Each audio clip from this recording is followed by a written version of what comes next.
Pour ces 3 jours, l'objectif est vraiment de pouvoir outiller ces journalistes-là à d'abord chercher la bonne information, la traiter et la diffuser.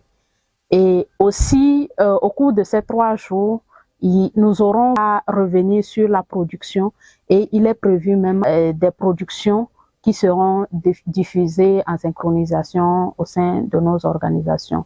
Les participants sont à fond et il y a vraiment une certaine interaction entre les participants et le formateur. Et avec le formateur qui est un journaliste de la région des Savanes, qui maîtrise la réalité de la région en donnant des exemples palpables et les journalistes ayant fait le terrain, avec la réalité du terrain, je pense que le message passe beaucoup plus vite et l'ambiance est vraiment bon enfant. Je pense que la sphère de la communication et du numérique joue un rôle très important en période de crise ou de conflit. Et comme nous le savons, notre pays de plus en plus est confronté à des défis sécuritaires et surtout la région des Savanes. Et je pense que les journalistes ont un rôle important à jouer, surtout en matière de communication. Et donc pour cela, c'était très important de pouvoir mettre ensemble plusieurs acteurs du domaine des médias pour pouvoir partager l'expérience qu'ils vivent dans leur secteur de travail, mais aussi de les aider à pouvoir appréhender les nouveaux défis en matière de désinformation. Nous avons, au cours de cette session de formation, parcouru les concepts désinformation, discours de haine et extrémisme violent.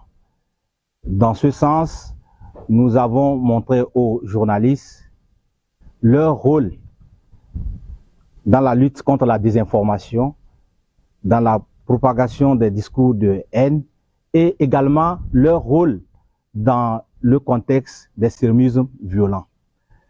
Les journalistes ont compris qu'il faut s'engager pour préserver la paix et la cohésion sociale dans notre communauté en défendant les droits des minorités, en défendant les droits humains et en travaillant à freiner ou à arrêter la divulgation des informations qui peuvent créer des tensions au sein de la communauté. Et nous avons également montré aux journalistes les techniques pour détecter les fausses informations, les fake news qui alimentent le terrorisme, qui alimentent l'extrémisme violent. Les journalistes s'en sortent heureux parce que aujourd'hui, ils ont les outils nécessaires pour jouer pleinement leur rôle de responsable, leur rôle social qui est de promouvoir l'information de qualité pour préserver la paix, la cohésion sociale et le développement dans leur milieu. Parce que le journaliste reste une référence au sein de sa communauté et qu'il a un rôle à jouer. Nous sommes très heureux et nous espérons dans les jours à venir avoir des résultats pour que la région des Savanes retrouve la paix et la quiétude. Nous sommes appelés nous-mêmes d'abord à mieux nous informer parce que une fois que le journaliste lui-même il est désinformé, il va tout à l'heure dénaturer ou passer des fake news dans ce qu'il véhicule comme étant message.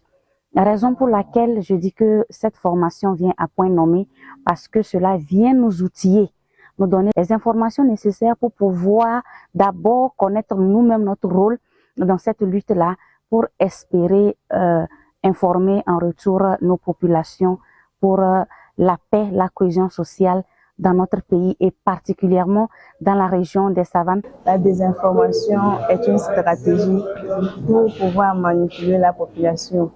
C'est une information qui est fausse, mais celle qui la personne qui la diffuse pense qu'elle est vraie. En tant que journaliste, nous devons faire tout possible et surtout faire preuve de tact et de professionnalisme dans nos différentes productions pour ne pas contribuer à la propagation des discours de haine. Le journaliste peut dénoncer les violations des droits humains à travers les reportages, les magazines et autres, et que le journaliste est l'instrument de contrôle de la bonne gouvernance.